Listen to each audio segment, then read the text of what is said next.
राम मंदिर में donation box में जो आपने पैसे डाले वो प्रभु श्री राम के पास नहीं, किसी के अलमारी के लॉकर में जा रहे थे। कोई उससे महंगी महंगी गाड़ियां खरीद रहा है, कोई उससे फार्म हाउस खरीद रहा है और कोई उससे अपना आलीशान बंगला बना रहा है। राम मंदिर स्कैम के बारे में तो सुन ही लिया होगा आपने। आज समझते हैं कि वो एग्जैक्टली हुआ कैसे। तो डोनेशन में आए पैसे को मैनेज करने का प्रोसेस सिंपल था।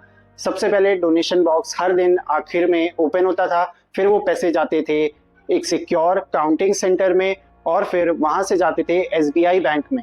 लेकिन एसआईटी की रिपोर्ट में पता चला कि इस पूरी प्रोसेस में बहुत सारे लूप होल्स हैं।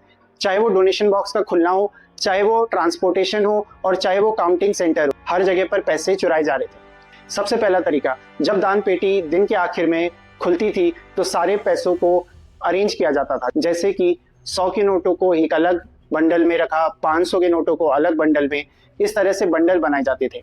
अब एसओपी के अकॉर्डिंग हर बंडल में 100 नोट होने चाहिए, पर 100 नोटों की जगह 120 नोट रखे जाते थे और जब पैसों को ट्रांसफर किया जाता था तो बीच में ही उन एक्स्ट्रा 20 नोटों को निकाल दिया जाता था। ऐसे करके हर दिन ट्रांसपोर्टेशन के टाइम पैसे चुराए जाते थे।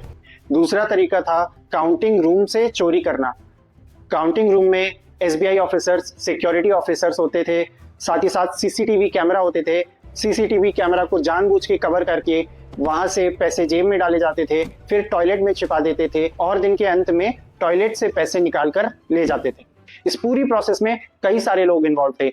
एसआईटी ने अब तक 8 लोगों को गिरफ्तार किया है, जिनके घर में रेड मारने पर पता चला है कि वो करोड़पति हैं, जिनकी सैलरी 12,000 से 22,000 के बीच थी। उन लोगों के पास करोड़ों की संपत्ति है, फार्म हाउस, रेस्टोरेंट, लाखों की गाड़ियां, ज्वेलरी, जमीन, कोई मामूली सा ड्राइवर, कोई डेली वेज वर्कर, ये सारे लोग करोड़पति बन के बैठे थे।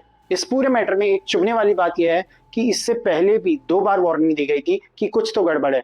2020 में एक थर्ड पार्टी ऑडिट और 2025 में एसबीआई ऑफिशियल्स ने भी ट्रस्ट को वार्न किया था, लेकिन सारी वार्निंग्स को दबा दिया गया। इस पूरे करप्शन केस में सिर्फ मंदिर का पैसा नहीं चोरी हुआ है, एक आम इंसान की आस्था और विश्वास का भी मजाक बना है। उस गरीब के बारे में सोचिए जो महीने के 10,000 कमाता है, पर प्रभु श्री राम में आस्था और इस सिस्टम में विश्वास के कारण उसने अपनी कमाई से 1100 रुपए, 2100 रुपए दान में दिए। पर अब वो किसी भी मंदिर में दान देने से पहले 10 बार सोचेगा और शायद कभी दान देने की हिम्मत कर भी ना पाए।